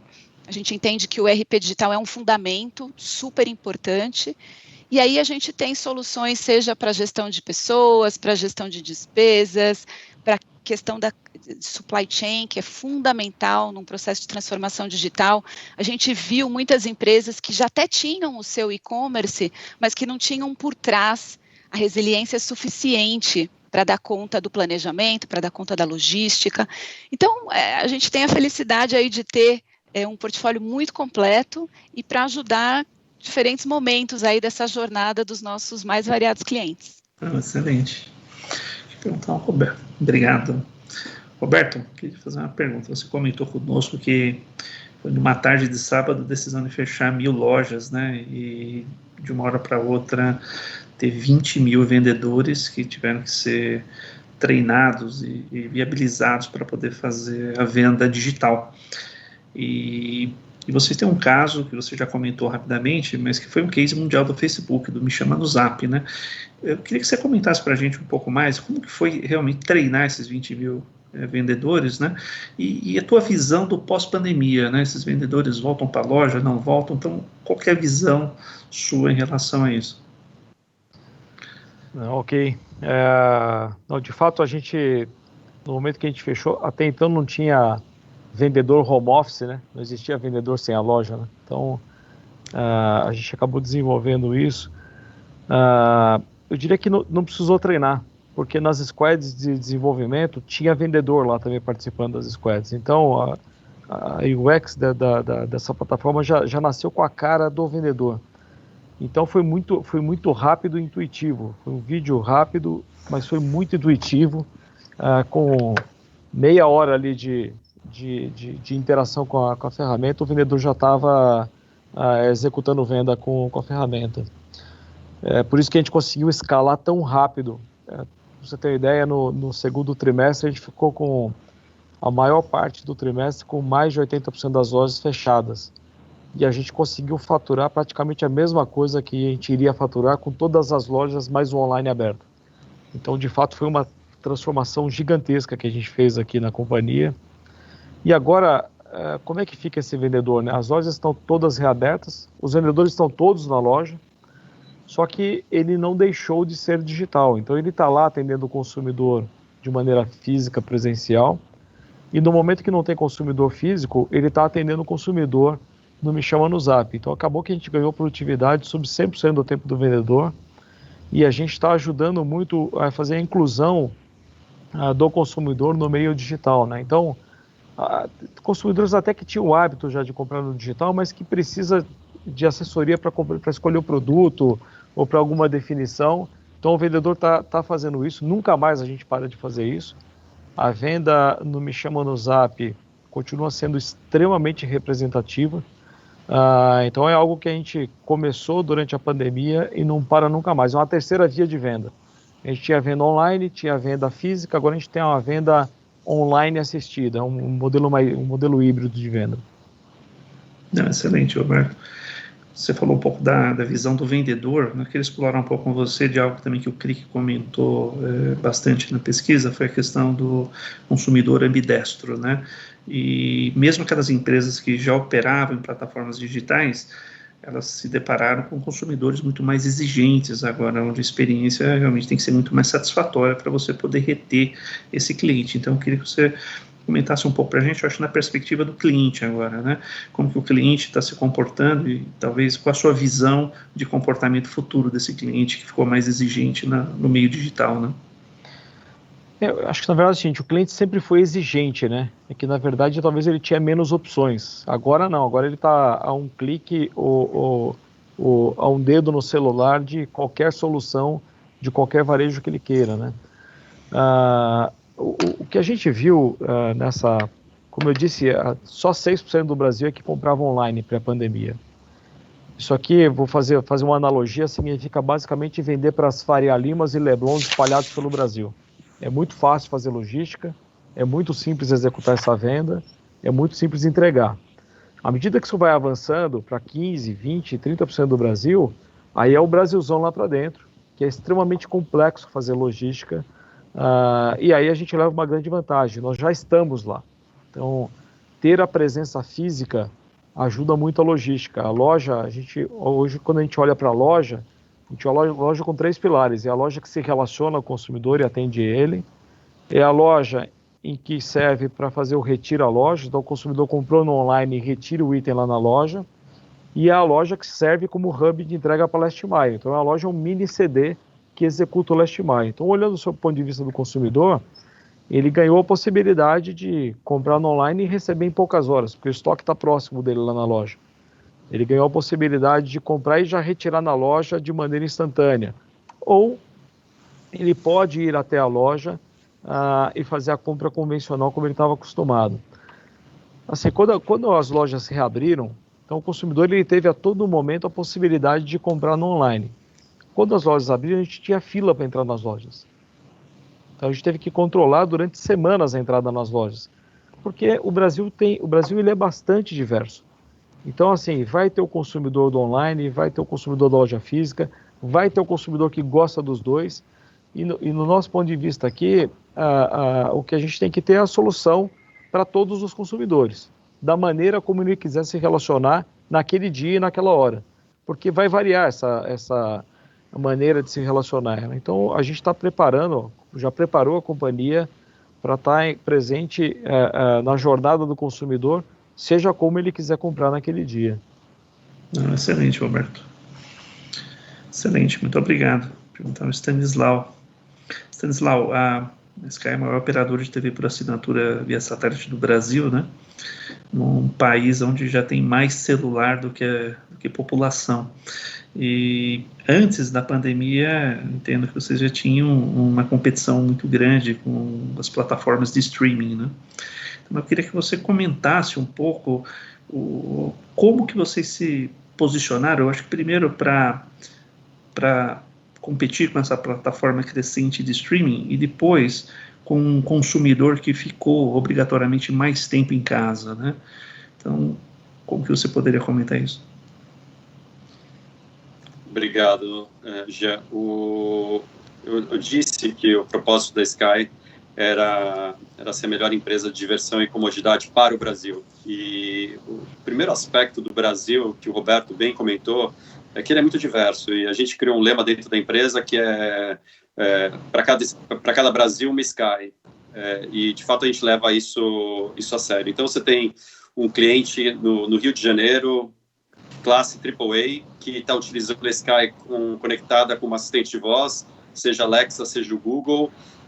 Ele utiliza o Sky Play, então ele consegue assistir a Sky em qualquer uma das telas que ele tem. Ele tem o set-top box dele conectado, ele consegue pedir para gravar através do app, ou consegue fazer diversas operações através do app.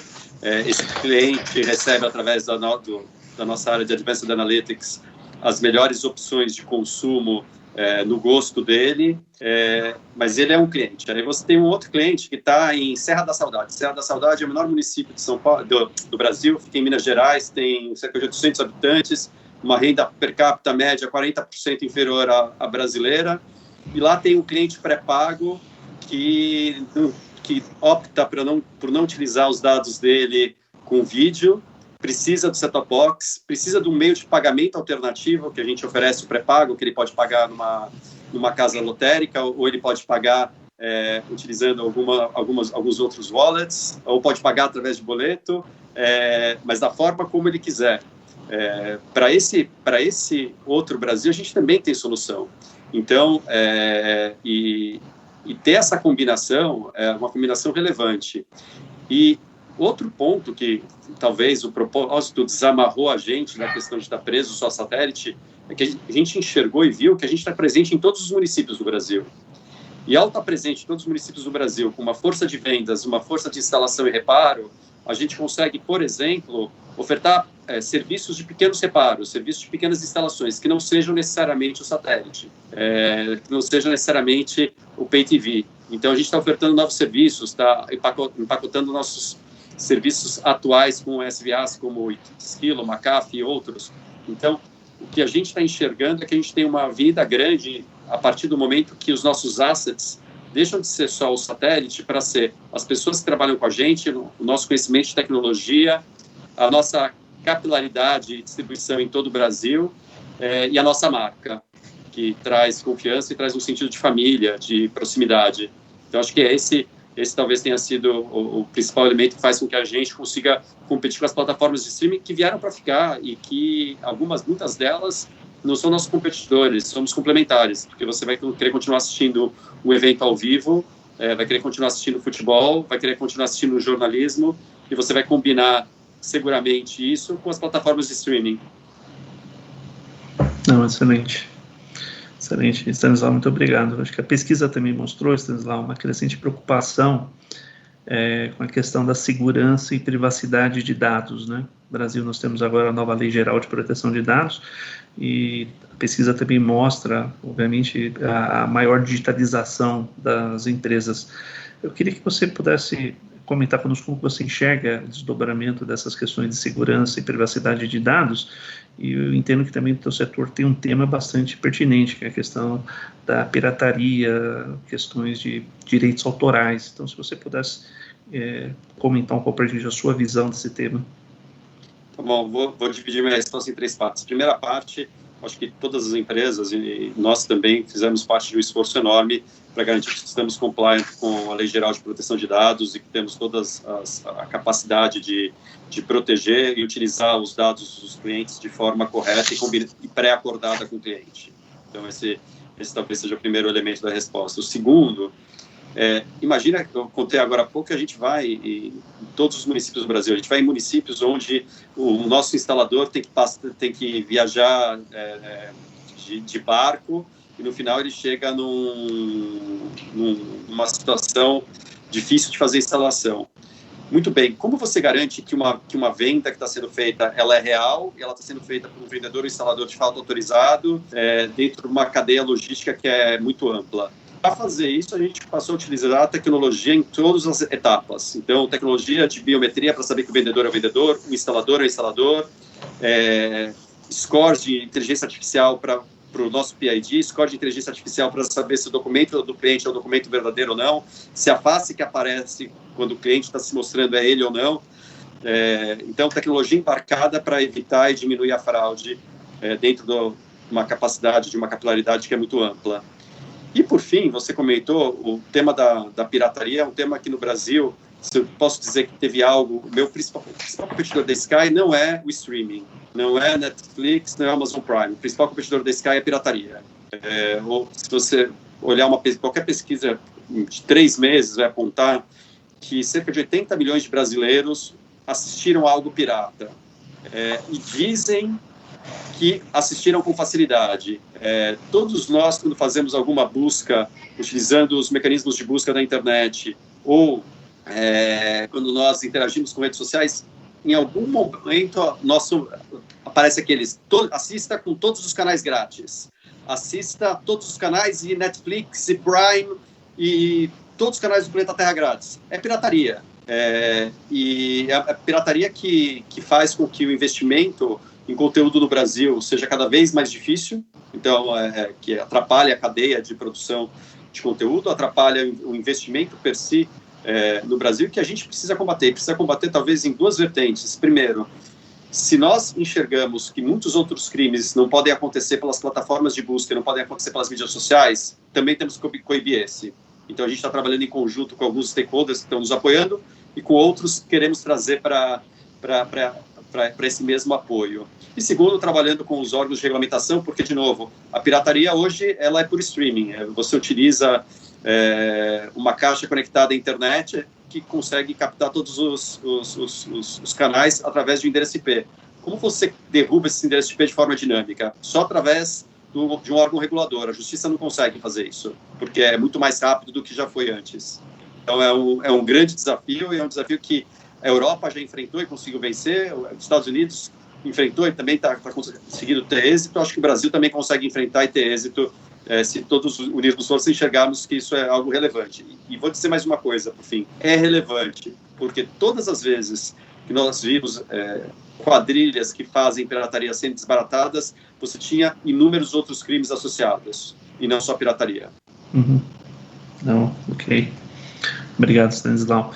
Adriana, eu não poderia deixar de fazer essa pergunta também a você, né? Acho que além da questão da Lei Geral de Proteção de Dados e das questões de privacidade, nós temos também uma tendência de muitas empresas cada vez mais migrar para o cloud, né? Então, eu gostaria que você pudesse compartilhar também sua opinião sobre essas questões. Eu acho natural, Jean, que os clientes se preocupem com isso. A gente, no começo, né, do cloud computing, percebia uma preocupação enorme com os temas de segurança. E todas as grandes empresas de tecnologia, a SAP não é diferente, vem investindo de forma muito importante nos temas de segurança. Então, eu acredito que os provedores de tecnologia estão muito preparados para enfrentar o tema da LGPD. No caso da SAP, a gente tem soluções específicas para ajudar os nossos clientes no tema de como gerir a informação, né, dos clientes deles, e todas as nossas soluções adaptadas para que sejam LGPD compliant. Né? Em tudo que a gente faz, a gente sempre procura ser um habilitador e um exemplo. Então, dentro da SAP também não é diferente, né? A gente também tem muito cuidado desse tema. Mas eu acho que é mais um mito, Jean, porque efetivamente a cloud pode ajudar os clientes a ter acesso a tecnologias que estão mais prontas do que se eles tiverem que começar do zero dentro das suas próprias casas.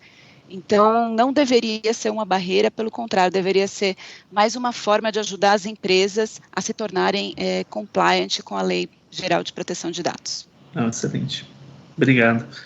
Roberto, queria fazer uma pergunta agora que também seja aplicável aos três, olhando para vocês, na posição de CEO, né? Um momento sem precedentes na história mundial. Talvez, olhando para vocês, qual foi a característica principal para vocês enfrentarem esse momento sem precedentes, né? Então, como você poderia, talvez, exemplificar para a gente o que foi fundamental para você manter o controle e gerir uma empresa nessa, que foi a maior crise contemporânea que nós tivemos? Não é simples, é assim. Mas acho que assim, de maneira resumida, primeiro, uma capacidade gigante de adaptação. Segundo, coragem, porque eram medidas necessárias a todo momento e que exigia algumas, a maior parte delas não eram óbvias, né? Porque até então não tinha passado por isso. Então exigiu bastante, e não tinha case, né, para você poder comparar, exigia bastante da experiência e, de fato, predisposição em tomar as medidas. Mas, para mim, a mais importante de todas é ter a certeza que você está com o time certo.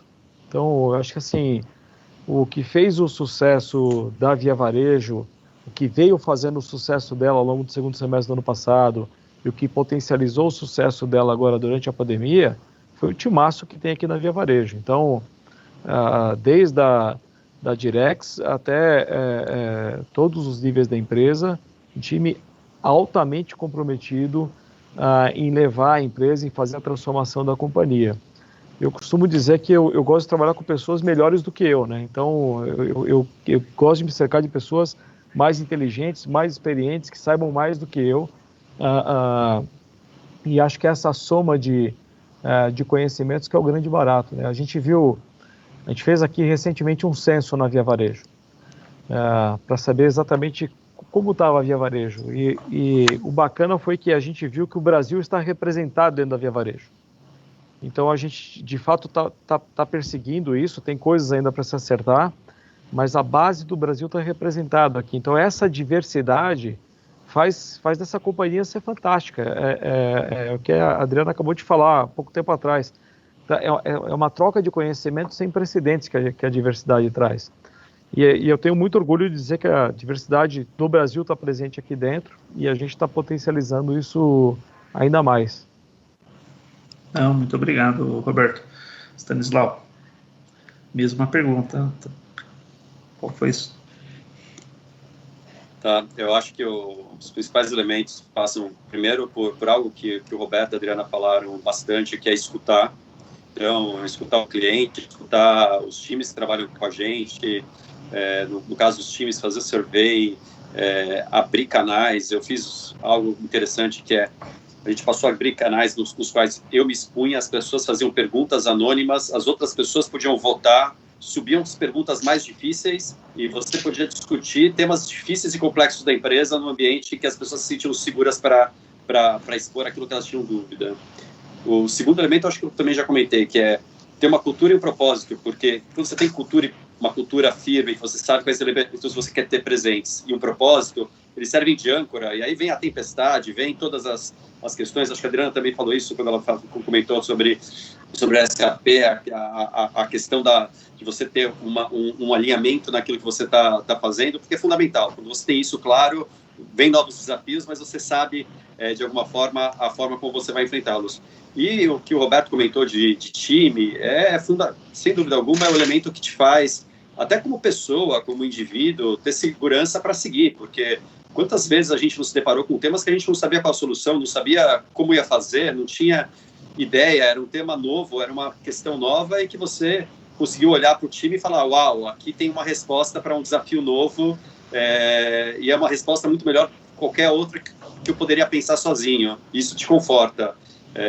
Eu acho que esses são os elementos mais importantes que eu tive no dia a dia. Não, obrigado. Obrigado, Stanislau. Adriana, queria saber de você agora, né? Poxa, eles não me deixaram muito, né? O Roberto falou de pessoas, o Stanislau falou de cultura, então eu concordo absolutamente com os dois, né? Eu acho que as pessoas, né, foi uma lição de humildade, continua sendo, da gente todo dia aprender e ter as pessoas certas, né, e ver as pessoas colaborando e juntando forças e trazendo ideias, foi fundamental. E a cultura da empresa, né, na hora da dificuldade que a cultura aflora e ela traz os valores da empresa. Então, isso eu achei, foi um super aprendizado, e eu acho que um dos grandes legados, a gente falou muito de transformação, disrupção, tecnologia, mas a transformação cultural desse momento, né, porque quando que a gente ia imaginar que estaríamos fazendo um painel como esse aqui, remotamente? A gente simplesmente assumiria que não dá, né? Não é possível. Então, acho que todos mais abertos, né, ao novo, ao remoto, ao digital, e procurando entender os limites de como, se por um lado você ganha produtividade, como é que você cuida da saúde mental, como é que você acha o ponto de equilíbrio. Então, acho que foram muitos aprendizados, acho que muita humildade mesmo da liderança de ouvir, de corrigir, de estar próximo das pessoas, mas é sempre as pessoas. No final, a tecnologia ajuda, mas a transformação é sempre através das pessoas. Excelente. Cri que eu não ia deixar você fora dessa última rodada, então eu queria escutar um pouquinho do seu aprendizado também. Opa, espera um pouquinho, Cri que está em mute. Cri, você está em mute. A gente não ouve. Desculpe, gente. A gente falou que isso acontece inevitavelmente em qualquer uma, né? Então, Mas olha só, Adriano, já foi gentil, ele me deixou por último. Ô Jean, olha, eu não podia deixar de concordar mais com a Adriana, com o Roberto, com o Stanislau. Adaptação, time, resiliência, criatividade. Adorei, Adriana, que você falou de valores, né? E o Roberto citou um dos valores que para nós é muito importante, que é coragem, né? Coragem, sabe que eu acho que é coragem para fazer a coisa certa, e às vezes a gente está sentado nessa cadeira e a gente precisa tomar algumas decisões duras que protegem, né? Então você precisa ter coragem, mas talvez se eu pudesse agregar um item que não foi falado aqui, eu acho que é o poder de comunicação, né? Uma das coisas que fez uma diferença enorme para a gente foi conversar abertamente com os nossos profissionais, né? As pessoas muito inseguras, claro, né? Muito fragilizadas. O Stanislau falou no início, pessoas que perderam familiares, sabe? Então, num momento como esse, as pessoas se sentem muito inseguras, né? E o que a gente fez foi com transparência, contamos a situação da empresa, falamos o que a gente estava fazendo, por que a gente estava fazendo. A gente tomou a decisão de reduzir jornada de trabalho em 25%, no entanto, fazer um complemento para que todo mundo tivesse o mesmo salário líquido, né? Então, mesmo assim, nós tivemos benefício, lógico, mas desta forma as pessoas começaram a se sentir seguras e viram que a capacidade de adaptação, trabalho em time, criatividade, tudo ajudou muito. Então, eu acho que é isso. Excelente, obrigado. Queria que essa conversa poderíamos ficar aqui mais horas conversando, não tenho dúvida que traríamos cada vez mais temas interessantes e importantes para todos, mas já a gente vai ter que encerrar. Então eu gostaria de convidá-los às considerações finais, talvez um minutinho ou dois cada um. Que mensagem vocês gostariam de deixar para todos os participantes desse evento, né? Então, Adriana, se você puder começar. Claro, obrigada, Jean, obrigada a todos, realmente foi um prazer. Poderíamos sim ficar aqui pensando juntos, né, porque é um tema muito, muito vasto. A gente falou de muitas coisas fundamentais aqui, né, falamos de diversidade, falamos de toda a forma como a gente enfrentou esse momento da pandemia. Olhando para frente, olhando aí para o que vem, eu reforçaria o tema de ESG e de sustentabilidade, né, sem dúvida. Acho que tudo isso que a gente viveu foi um grande chamado para a nossa responsabilidade como empresa, como indivíduos, do que a gente tem que fazer diferente, né, de como esse mundo é frágil e no conceito bem amplo da sustentabilidade, né, desde questões ambientais, que são óbvias, a gente precisa cuidar melhor da nossa casa, o nosso mundo, né, onde a gente mora, questões de governança, de compliance, de gestão, e questões sociais também, o nosso papel aí contribuindo com a sociedade. Acho que tanto o Roberto quanto o Stanislau deram exemplos incríveis aí das empresas contribuindo com isso. Então, acho que o tema de ESG é central, é a agenda do CEO e é uma prioridade da SAP. Ok, obrigado, Adriana. Roberto, por favor. Stanislau, você vai ficar por último, não vai ser legal, porque a Adriana, eu já ia falar, a Adriana já pegou lá ESG, então... Por último, nem sei o que vai sobrar para você. Ô Jean, me põe aí para deixar os nossos convidados à vontade. Mas assim, eu acho que a mensagem é o seguinte: as empresas, muito se fala da plataforma digital das companhias, e eu costumo dizer o seguinte: se a gente está falando demais da plataforma, se a plataforma está aparecendo demais, é porque tem algo errado. Porque acho que a Adriana disse aqui, a plataforma, na verdade, é o habilitador para tudo isso. O que vale é a relação, e essa é a relação humana com o cliente. Então, na verdade, a plataforma, no nosso caso aqui, ela está ajudando a humanizar a relação com o nosso cliente. Então, nós temos 85 milhões de clientes aqui na Via Varejo. A plataforma me dá a chance de fazer cada cliente virar único aqui. Então, eu posso dizer que hoje a gente tem uma oferta e uma relação para cada um dos nossos 85 milhões de clientes. Então, eu acho que essa humanização do digital, eu acho que é algo que a gente embarca agora definitivamente nesse negócio. A plataforma ela deixa de ser o centro do negócio e ela passa a ser só o habilitador. ela é o que possibilita isso, mas o que, no final do dia, o que vale para as companhias é a relação, a interação, essa relação humana com os stakeholders, seja os clientes, seja os acionistas, ou quem quer que seja. Excelente, Roberto. Stanislau, por favor.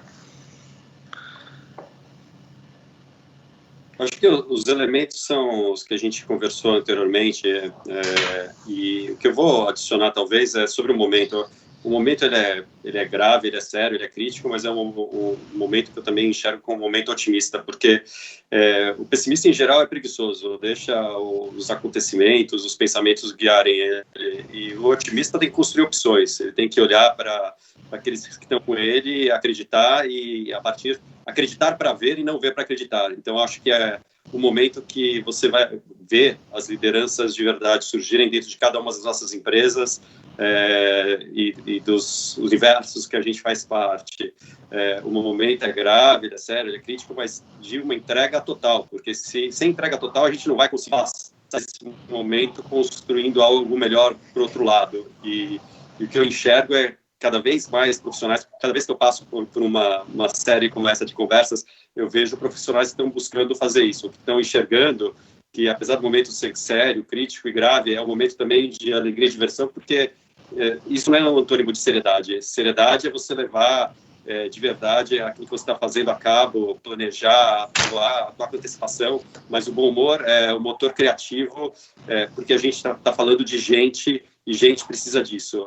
Nós precisamos estar unidos, nós precisamos ter saúde mental, ter equilíbrio e fazer a transformação acontecer, não só dentro da nossa organização, mas também fora. E eu acredito que fazendo isso, o que a gente tem no momento é um momento de esperança, e acho que é isso que a gente precisa. Excelente, Stanislau. Antes de passar para o Crick, eu gostaria de agradecer a vocês, a todos os participantes do nosso webcast hoje. E Crick, por favor, passo a você para suas considerações finais e agradecimentos. Não, Jean, obrigado. Só para dividir com vocês, a gente teve 387 pessoas assistindo a nossa live aqui, muito legal. Queria agradecer a todas as pessoas pela atenção. E foi realmente muito inspirador ouvir vocês, Adriana, Roberto, Stanislau. Eu aprendi muito, foi bom ver coisas novas, foi muito legal confirmar outras, né? A gente falou de ação social, de diversidade, resiliência, criatividade, valorizar pessoas, humanização, e no final das contas, a gente acaba percebendo, falando de valores, né, que no final das contas, com tudo que acontece, o que vai fazer a gente sempre prosperar são valores, são relações, é o respeito, né? A gente falou muito aqui de ESG, de inclusão, de diversidade. Eu acho que é isso que tem que nos mover daqui para frente, e a pandemia nos ensinou, né? Então, queria agradecer muito, foi um privilégio para a gente ter vocês aqui, foi um grande prazer, aliás, eu espero que a gente tenha a condição rapidamente de nos encontrar pessoalmente, né? Para a gente trocar mais ideias sobre o tema. Então, muito obrigado a vocês, obrigado, Jean, pela moderação, foi muito legal, obrigado ao time que fez isso aqui possível, marketing, o pessoal da Atmo, e obrigado a todos, boa noite, viu? Legal, obrigado. Obrigada, boa noite. noite. Obrigado. Tchau, tchau. Obrigado. A transformação nos leva além, e a KPMG está preparada para liderar esse caminho. Apoiada em estratégias e soluções disruptivas, inovadoras e digitais que transformam negócios. Oferecemos suporte na jornada de integração das empresas ao novo ecossistema, conectando o mercado e criando oportunidades. Com as melhores soluções de segurança no mundo digital, com análise de dados para desafios complexos e com inteligência artificial. Desta forma, simplificamos os processos, aumentamos a produtividade e geramos valor para quem mais importa, o cliente. É assim que ajudamos as empresas a desenharem o futuro. Porque para a KPMG, o futuro já começou. Ser digital transforma negócios. Conheça nossas soluções em kpmgdigital.com.br.